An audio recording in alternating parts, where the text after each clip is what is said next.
Bhiwadi teacher murder case में एक बड़ा अपडेट सामने आया है। 11 अगस्त को बंद हुआ फोन, रात 12 बजे आई कॉल, लेकिन मनीषा के पिता का एक और नया खुलासा। आखिरकार क्या कह रहे हैं मनीषा के पिता और सीबीआई की जांच अब कैसे आगे बढ़ेगी इस मामले में, साथ ही लॉरेंस गैंग के कैसे इसमें तार जुड़े हुए हैं, क्या आई है नई धमकी, आपको बताएंगे।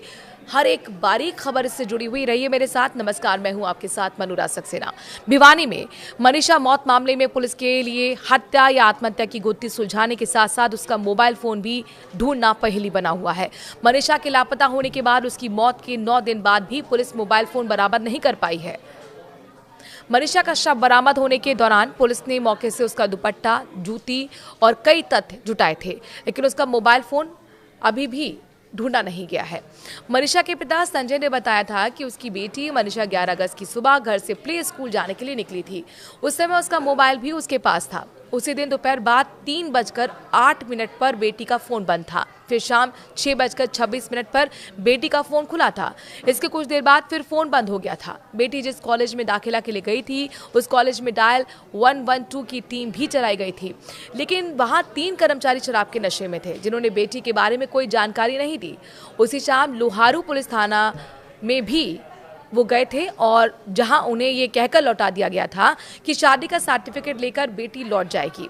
जिसके बाद 11-12 अगस्त की रात 12 बजे मनीषा की कॉल पिता के फोन पर आई थी, लेकिन पिता उस समय फोन नहीं उठा पाए थे। बाद में जब पिता ने मनीषा की कॉल देखी तो तुरंत फोन मिलाया, लेकिन फोन बंद आया।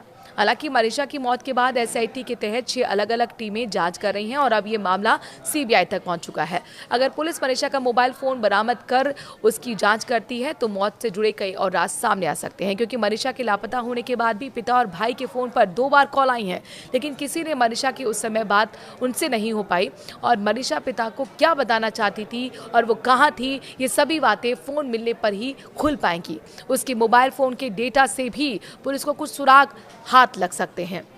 तो हरियाणा के भिवानी में 19 साल की शिक्षिका मनीषा की मौत को लेकर लगातार बवाल मचा हुआ है। इस हत्याकांड को लेकर जनता में आक्रोश है। सरकार और पुलिस ने कहा कि वो मनीषा और उसके परिवार को न्याय दिलाने के लिए लगातार काम कर रही है। इस बीच अब इस केस में लॉरेंस बिश्नोई गैंग की एंट्री हो गई है। भिवानी में मनीषा हत्याकांड पर बिश्नोई गैंग ने पोस्ट करके बड़ी चेतावनी जारी की है। बिश्नोई गैंग ने कहा है कि अगर पुलिस इंसाफ नहीं दिलवा पाई तो वो कातिल को मौत के घाट उतार देंगे। क्या कुछ कहा बिश्नोई गैंग ने, जरा विस्तार से जानिए। भिवानी में हुए मनीषा हत्याकांड को लेकर लॉरेंस गैंग की पोस्ट सामने आई है। पोस्ट में गोल्डी ढिल्लो और लॉरेंस बिश्नोई ने लिखा है कि अगर हरियाणा पुलिस इंसाफ नहीं दिला पाई तो हम कातिल को मौत के घाट उतार देंगे। लॉरेंस और रोहित गोदारा दोनों गैंग मनीषा हत्याकांड के जरिए हरियाणा में अपने वर्चस्व का दावा ठोक रहे हैं।